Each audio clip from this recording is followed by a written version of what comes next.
Hello everyone and welcome back to the CWE official YouTube channel. आज के session में मैं आपको बताऊंगा कि अपना एक प्रोग्रामिंग एनवायरनमेंट कैसे बिल्ड कर सकते हैं अपने लैपटॉप और अपने पीसी में।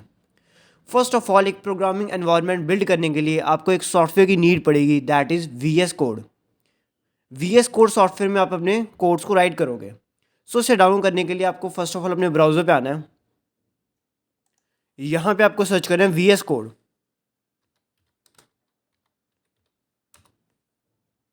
देन यहाँ पे आपको फर्स्ट में इसके ऑफिशियल वेबसाइट मिल जाएगी। VS कोड आपको माइक्रोसॉफ्ट की तरफ से फ्री में मिलता है। आप इसको विंडोज़ के लिए, लिनक्स के लिए एंड मैक ओएस के लिए भी यूज़ कर सकते हैं। डाउनलोड फॉर विंडोज़ एंड यहाँ से डाउनलोड होना स्टार्ट हो जाएगा। Click here to save and as you see हमारी फाइल डाउनलोड होना स्टार्ट हो गई है।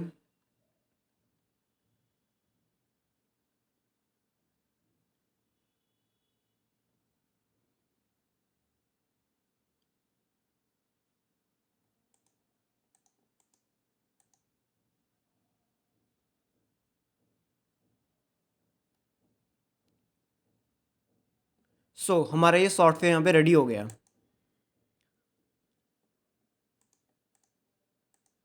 अब हमें इस exe फाइल को रन करना होगा। डबल क्लिक करेंगे।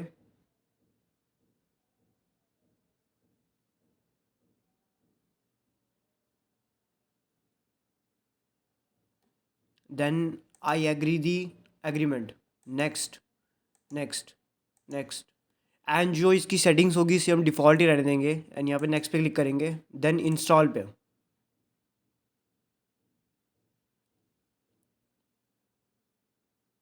VS कोड प्रोग्रामिंग के लिए बहुत ही अच्छा सॉफ्टवेयर होता है जिसमें आप अपनी सारी प्रोग्रामिंग लिख सकते हो, इसमें कोडिंग कर सकते हो एंड उस कोडिंग को आप रन भी कर सकते हो। बट VS कोड में कोड्स को रन करने के लिए हमको एक कंपाइलर की भी नीड पड़ेगी। देन इसके बाद हम एक कंपाइलर भी इसमें इंस्टॉल करेंगे।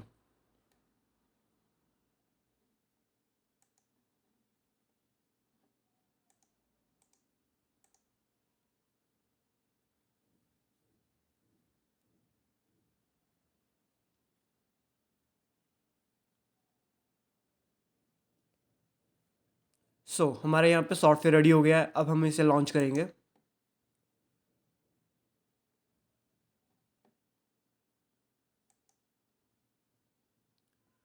यहाँ पे इसका थीम सेलेक्ट करेंगे हम।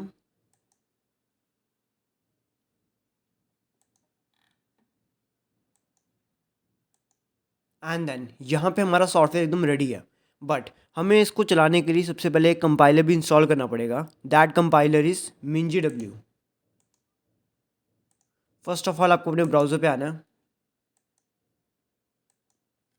एंड यहाँ पे आपको एक लिंक पेस्ट करना है।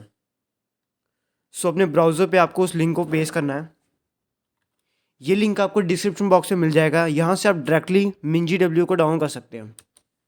इस पर क्लिक करेंगे, ये गूगल ड्राइव में खुलेगा। यहाँ से आपको इसको डाउनलोड करना होगा।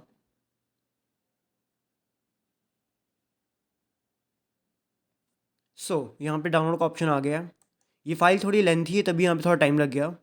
आप यहाँ से इसे डाउनलोड कर सकते हैं।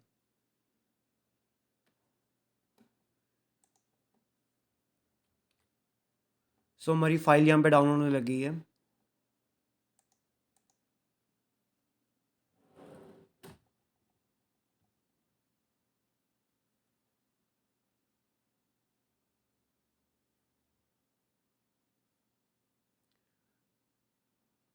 ये डाउनलोड हो गया। अब हमें इस exe फाइल को एब्स्ट्रैक्ट करेंगे। फर्स्ट ऑफ ऑल इसको मैं डेस्कटॉप पे ले आता हूँ।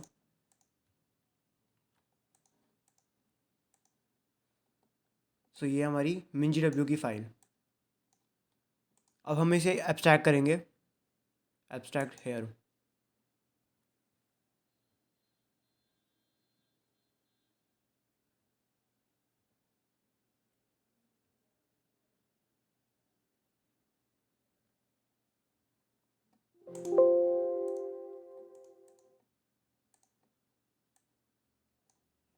ये हमारी पूरी फाइल एकदम रेडी है जिसमें MinGW का पूरा सेटअप है। अब हमें इस फाइल को सीधे यहाँ से कट करना है एंड अपने C ड्राइव में जहाँ पे आपकी विंडोज़ इंस्टॉल है उसमें आपको पेस्ट कर देना है। देन यहाँ पे ये पेस्ट हो जाएगी, रिफ्रेश करना है आपको 2 और 3 टाइम्स। देन आफ्टर दैट आपको सर्च करना है यहाँ पे एनवायरमेंटल सेटिंग्स।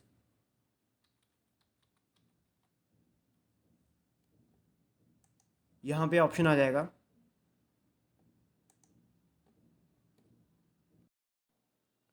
सो यहाँ पे आपका एनवायरमेंटल वेरिएबल्स का ये पेज खुल जाएगा, जहाँ पे आपको सिस्टम की प्रॉपर्टीज़ में एडवांस पे जाना है। एंड यहाँ पे लास्ट में ऑप्शन होगा एनवायरमेंटल वेरिएबल्स, इस पर आपको क्लिक करना है। देन आपको ऐसा कुछ पेज खुलेगा।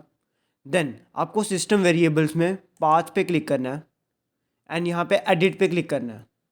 देन उसके बाद आपको कुछ ऐसा इंटरफेस दिखेगा। यहाँ पे आपको न्यू पे क्लिक करना है एंड आपको कुछ ऐसा दिखेगा। देन उसके बाद आपको दिस पीसी पे जाना है। यहाँ पे आपको अपनी वो फाइल चेक करनी है जहाँ पे आपने MinGW को सेव किया था। इस फाइल पे क्लिक करना है एंड यहाँ पे आपको एक लिंक मिल जाएगा। यहाँ पे इस लिंक को आपको कॉपी करना है एंड सेम इसी जगह पे न्यू पे क्लिक करके यहाँ पे पेस्ट कर देना है। देन इसको आपने सबसे ऊपर यहाँ पे लाना है, तो आपको मूव अपवर्ड्स करना है यहाँ पे। सो ये MinGW का जो सेटअप है ये फर्स्ट नंबर पे यहाँ पे आ जाएगा। देन इसके बाद आपने ओके पे क्लिक करना है, ओके पे, ओके, एंड आपको अपने कंप्यूटर को रिफ़्रेश करना है।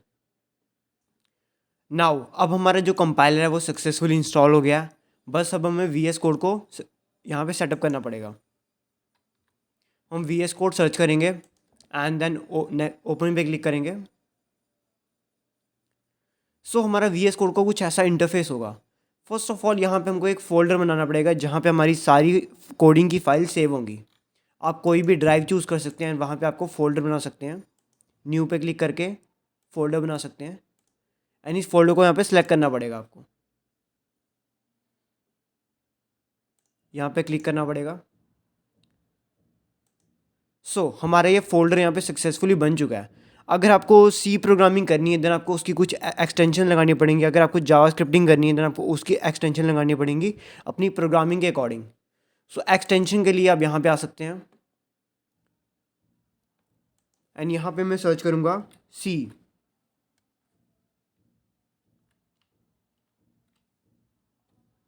बिकॉज मैं आपको सी प्रोग्रामिंग के कोड रन करके दिखाऊंगा, दैट्स वाई मैं उसके एक्सटेंशन लगा रहा हूँ यहाँ पे। एक्सटेंशन पे क्लिक करने के बाद आप यहाँ पे इंस्टॉल पे क्लिक कर सकते हैं।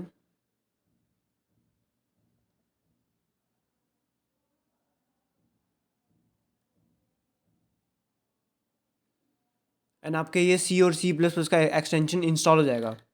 ये भी ऑफिशियली आपको माइक्रोसॉफ्ट की तरफ से मिलता है। इस एक्सटेंशन को भी इंस्टॉल कर देंगे, ये सी के थीम्स वगैरह हैं एंड ये इसके एक्सटेंशन पैकेज हैं, इनको भी हम इंस्टॉल कर लेंगे।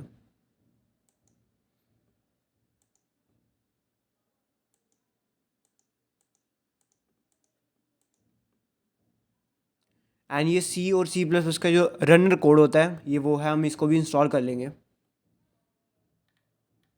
आप यहाँ से अपने अकॉर्डिंग कोई भी एक्सटेंशन इसमें लगा सकते हैं, वेदर आप सी पढ़ रहे हैं, जावा पढ़ रहे हैं, पाइथन पढ़ रहे हैं, उसके अकॉर्डिंग आप कर सकते हैं। हमारे यहाँ पे एक्सटेंशन हो रही है, तब तक हम एक न्यू फोल्डर बनाते हैं अपनी ड्राइव का। हम इसका कुछ भी नाम दे देंगे, file.c। बिकॉज मैं यहाँ पे सी के कोड लिख रहा हूँ दैट्स वाई मैं यहाँ पे .c लगाऊंगा। आप अपने अकॉर्डिंग फाइल का नाम ले सकते हैं अगर आप जावा वगैरह सीख रहे हैं तो।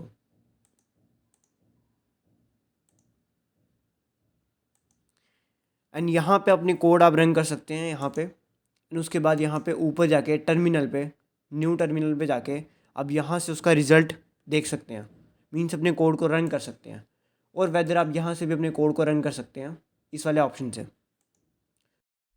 Additionally I want to add on something. अगर आपका MinGW के इंस्टॉलेशन में और कंपाइलेशन में कोई भी एरर आता है, मीन्स जो हमारी सी ड्राइव है, यहाँ पे हमारा MinGW स्टोर है, अगर आपको इसमें कोई भी एरर आता है अपने कोड को रन करने में, देन आपको अपनी विंडो को पूरा रीसेट करना पड़ेगा। और मैं आपको MinGW का एक exe फाइल का भी सेटअप यहाँ पे दे दूंगा डिस्क्रिप्शन बॉक्स में। वहाँ पे भी आप उस सेटअप से भी आप MinGW को इंस्टॉल कर सकते हो।